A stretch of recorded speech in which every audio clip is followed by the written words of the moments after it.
Très vite, les autorités organisatrices de la distribution d'énergie sont apparues comme étant des entités à maille souvent départementale qui permettaient d'organiser un service de la recharge électrique intéressant avec un maillage pertinent à l'échelle des territoires. Et donc la FNCCR a participé, a contribué dans le cadre du Code général des collectivités locales à construire les modèles qui pouvaient se décliner sur les territoires et auprès de ses adhérents a permis que ces choses se développent. Un grand nombre d'entre elles, de collectivités, ont choisi de faire confiance à leurs syndicats départementaux d'énergie qui apparaissaient comme étant les plus pertinents à l'échelle de leur territoire, mais surtout ceux avec qui des liens de confiance s'étaient noués dans la durée. Je rappelle que les autorités organisatrices de la distribution sont souvent nées dans les années 30, après la création du fonds d'amortissement des charges d'électrification, et qui ont permis de nouer pendant 70 ou 80 ans des relations de proximité avec les collectivités locales. Et lorsque on va sur un modèle nouveau, évidemment, on travaille plus spontanément avec quelqu'un avec qui on a l'habitude de le faire. Donc ce maillage a été organisé, un certain nombre d'entre elles se sont lancées dans des schémas directeurs et ont commencé à nouer avec les collectivités locales avec lesquelles elles travaillaient au quotidien, la capacité à pouvoir installer ces infrastructures dans un moment où souvent il y avait peu de véhicules qui étaient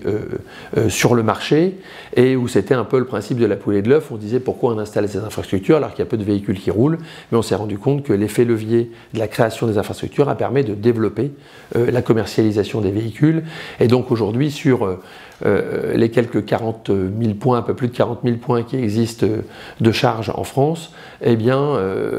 quasiment les 2/3 ont été réalisés par les syndicats départementaux d'énergie, ce qui est évidemment un chiffre très important et qui a permis de créer un réseau déjà fiable et performant sur l'ensemble de ces territoires. En complément des infrastructures de recharge pour les véhicules électriques, la FNCCR a évidemment aussi contribué à la création de guides pour l'installation et la création de stations d'avitaillement pour le GNV, le bio-GNV, mais aussi les stations d'hydrogène, puisqu'on sait qu'aujourd'hui, ce sont des modèles qui vont venir compléter les infrastructures de recharge électrique. Et d'ailleurs,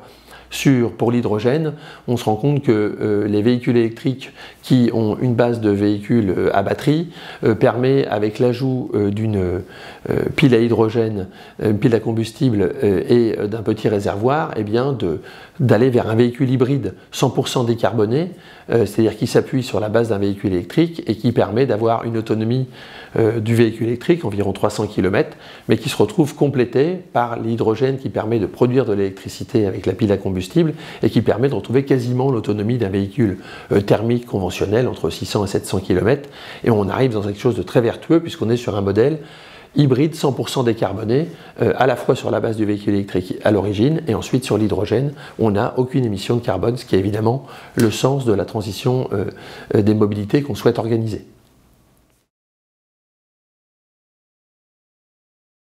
Prochainement, la FNCCR souhaite évidemment s'inscrire dans le développement des réseaux de charge pour les véhicules et des stations d'avitaillement. Et en l'occurrence, nous avons été co-signataires de l'objectif 100 000 bornes fixé par le gouvernement. Nous souhaitons,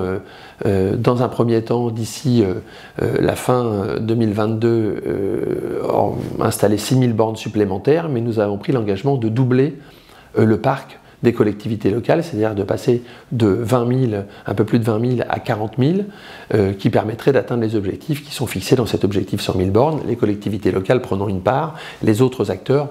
prenant la leur. Donc il y a déjà 2000 points supplémentaires qui ont été réalisés en 2021 et on espère pouvoir en réaliser entre 4 000 et 5 000 sur l'exercice 2022, sachant que l'arrivée réglementaire, l'obligation réglementaire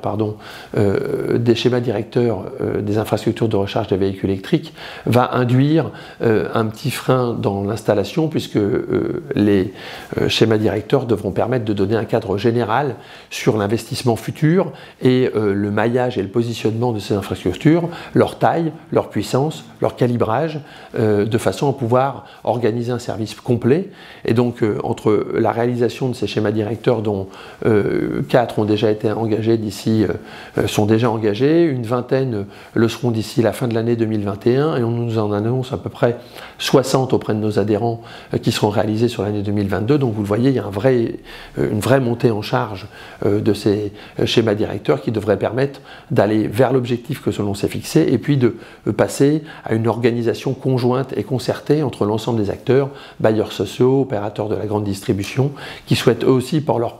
leur part dans le dispositif de maillage. Enfin, on souhaite aussi aller vers des stations multi-énergie, d'avitaillement. Donc j'ai évoqué tout à l'heure les infrastructures de recharge de bio-GNV ou d'hydrogène. L'idée est de faire en sorte qu'un même usager puisse arriver sur des stations multi-énergie et donc favoriser l'itinérance décarbonée de l'ensemble des usagers du territoire français. C'est le rôle que la FNCCR entend jouer demain aux côtés des collectivités locales qui la composent.